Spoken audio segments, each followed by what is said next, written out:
C'est d'abord 10 ans d'enthousiasme, d'intelligence collective, de joie d'être ensemble, d'échanger des bonnes pratiques, de travailler au fond à installer un sujet qui, il y a 10 ans, avait peu de crédibilité, peu de visibilité et était peu présent au sein de nos entreprises. Quand on parlait de ces mots de développement durable de RSE, on nous regardait souvent avec des grands yeux. Et en 10 ans, ça a changé considérablement.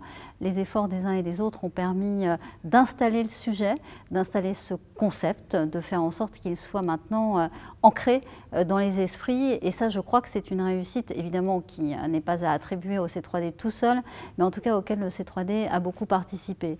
Et par rapport à cela, l'enjeu maintenant, c'est de sortir du concept et de passer à l'acte. Alors il y a plein de signes qui montrent qu'on est déjà dans ce passage à l'acte, que ce soit l'accord de Paris, que ce soit justement la décision de ces objectifs du développement durable prise à l'ONU. Tout cela montre qu'il y a une volonté partagée d'aller de l'avant et d'aller de l'avant de manière différente, c'est-à-dire de changer véritablement le modèle économique.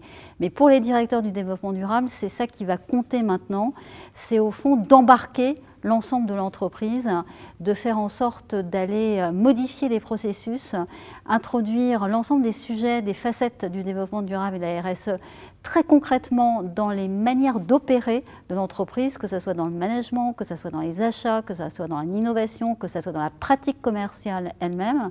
Et du coup, le sujet du modèle économique, de son changement, de sa transformation devient central parce que derrière, il y a un projet de société tout à fait différent.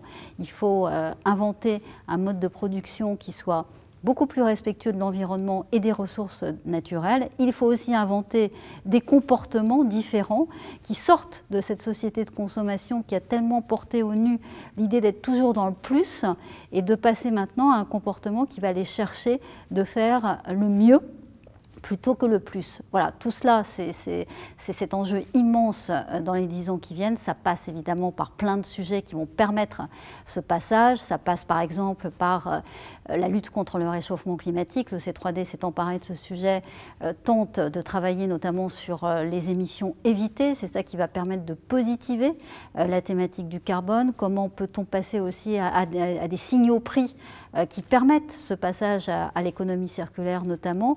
Et puis en termes de management, comment inventer le management de demain qui intègre le numérique, qui permette au fond d'être heureux au travail, qui prend acte de ce changement radical par rapport à la valeur travail. Donc des chantiers qui sont très enthousiasmants et qui nécessitent toujours de travailler en intelligence collective, de partager plus que jamais nos pratiques et au fond d'être nous-mêmes contents, heureux, satisfaits d'être dans un endroit comme le C3D.